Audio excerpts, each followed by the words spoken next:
मध्य प्रदेश की महिलाएं सबसे ज्यादा शराब पीती हैं। जीतू पटवारी के इस बयान से एक बार फिर मध्य प्रदेश की सियासत गर्मा गई है। मुख्यमंत्री डॉक्टर मोहन यादव ने इस बयान की घोर निंदा की है। प्रदेशवासियों, हमें तमगा मिला है मध्य प्रदेश को कि महिलाएं सबसे ज्यादा शराब पूरे देश में कहीं पीती है तो मध्य प्रदेश की पीती है। ये मध्य प्रदेश का समृद्ध मध्य प्रदेश का सपना देखने वाली बीजेपी ने हालात कर दिए। मध्य प्रदेश में सबसे ज्यादा कंजम्पशन शराब का कहीं है, खपत है, तो देश में सबसे ज्यादा मध्य प्रदेश में है। आदरणीय प्रदेशवासियों, ये दोनों बात मैंने क्यों कही? यहाँ ड्रग्स, अभी कोई दूसरा प्रदेश नहीं बचा, पंजाब भी नहीं बचा, जितना ड्रग्स का कारोबार मध्य प्रदेश से की धरती से होता है दूसरे किसी राज्य से नहीं होता है। पर हमारे मुख्यमंत्री ने कभी प्रयास नहीं किया कि इस नशे से निजात दिलाने के लिए हम क्या करें। हमारी बहनें नशा करने लगी, बेटियां नशा करने लगी, लाडली बहनाओं के नाम पर वोट ले लिए और बहनें सबसे ज्यादा नशा करती है देश में, मध्य प्रदेश में। और ऐसा प्रदेश बना दिया हमारे इस भारतीय जनता पार्टी ने। इस पर आपको विचार करना चाहिए। प्रदेश कांग्रेस अध्यक्ष द्वारा लाडली बहनाओं को शराबी बताना ये बहुत दुर्भाग्यपूर्ण बात है। बहनों का ये अपमान मध्य प्रदेश बर्दाश्त नहीं करेगा। आज कांग्रेस प्रदेश अध्यक्ष ने इस बात को बड़े बेशर्मी से के साथ बताया कि प्रदेश की बहनें सबसे ज़्यादा शराब पीती है। ये एक तरह से उनकी छोटी मानसिकता है। उनके ही एक पुराने कुछ दिन पहले कांग्रेस के नेता ने कहा था कि लाडली बहनों को बोरे में बंद कर देंगे। ये ध्यान रखें, बहनों के लिए इस प्रदेश में क्या देश में किस प्रकार का सम्मान होता है। और आज हरतालिका तीज है। तीज के त्यौहार के दिन बहनों का अपमान ये हमारी सरकार बर्दाश्त नहीं करेगी, ना हमारी पार्टी बर्दाश्त करेगी। जनता इसका पूरा हिसाब चुकता करेगी। कांग्रेस राष्ट्रीय अध्यक्ष को माफ़ी मांगना चाहिए और उनको इस बात के लिए खेद व्यक्त करना चाहिए कि उनने मध्य प्रदेश की बहनों का जो अपमान करने का जिनको दायित्व दिया है उनको पदों से हटा के बाहर करें। तो मुद्दे की बात में आज हम बात करने वाले हैं कि आखिर सच क्या है। मेरे साथ हैं वरिष्ठ पत्रकार राजेंद्र वर्मा जी और मैं हूं आपके साथ सीमा वर्मा।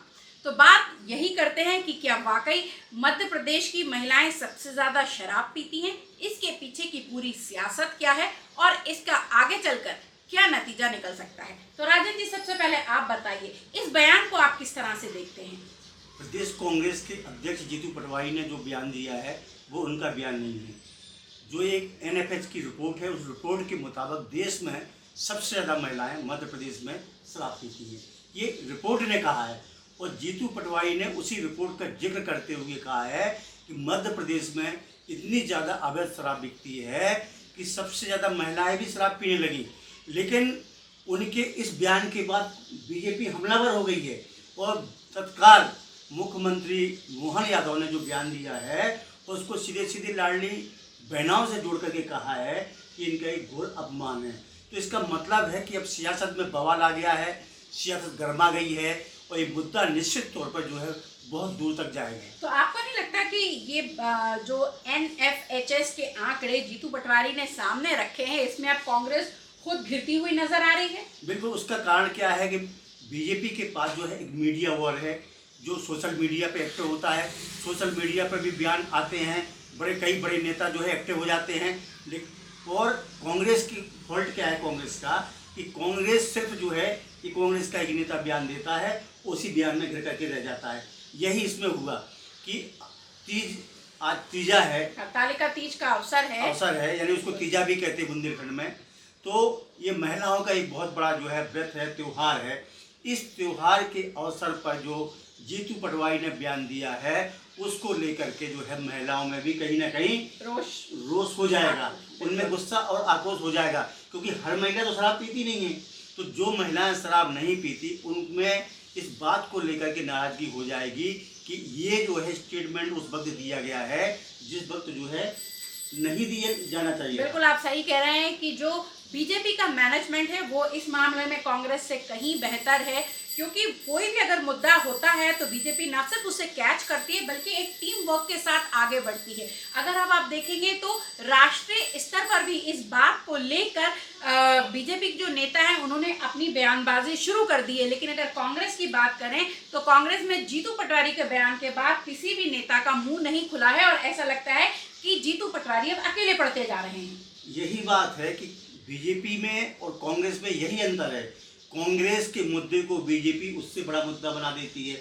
उसका कारण यही है कि बीजेपी के अंदर एक मैनेजमेंट है, उनके जो नेता हैं, उनके जो कार्यकर्ता हैं वो सोशल मीडिया पर एक्टिव हो जाते हैं, उनके नेता भी एक्टिव हो जाते हैं, बयानबाजी करते हैं।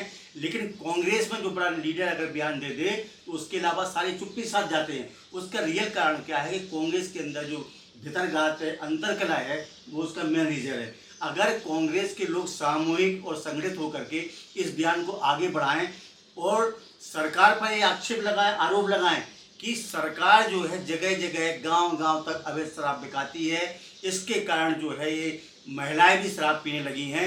हालांकि प्रदेश में हर जगह महिलाएं विरोध भी करती हैं, महिलाओं के घर बर्बाद होते हैं, महिलाओं का बहुत नुकसान होता है, तो महिलाएं इसका जगह जगह विरोध भी करती हैं। लेकिन सरकार पर कोई फर्क नहीं पड़ता।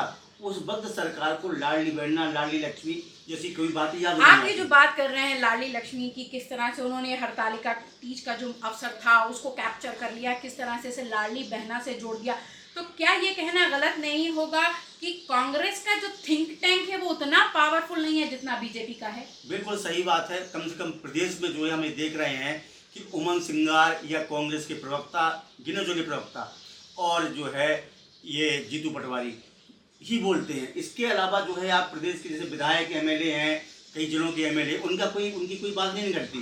तो होता क्या है कि जब दूर तलक से बात नहीं उठती है तो व्यक्ति का विवाद जो है, व्यक्ति अपने वादों में, अपनी बातों में ही फंस जाता है।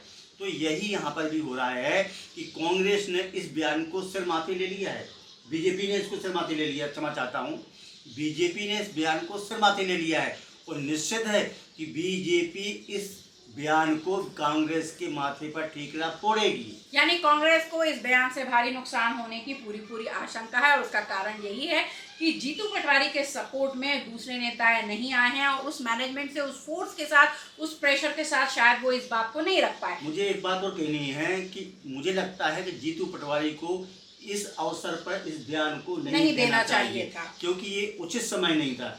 हरतालिका व्रत है, हरतालिका व्रत के ऊपर जो है महिलाएं जो है बहुत बड़ा त्योहार है महिलाओं का, तो इस अवसर पर ये बयान मुझे लगता है कांग्रेस के गले पड़ जाएगा।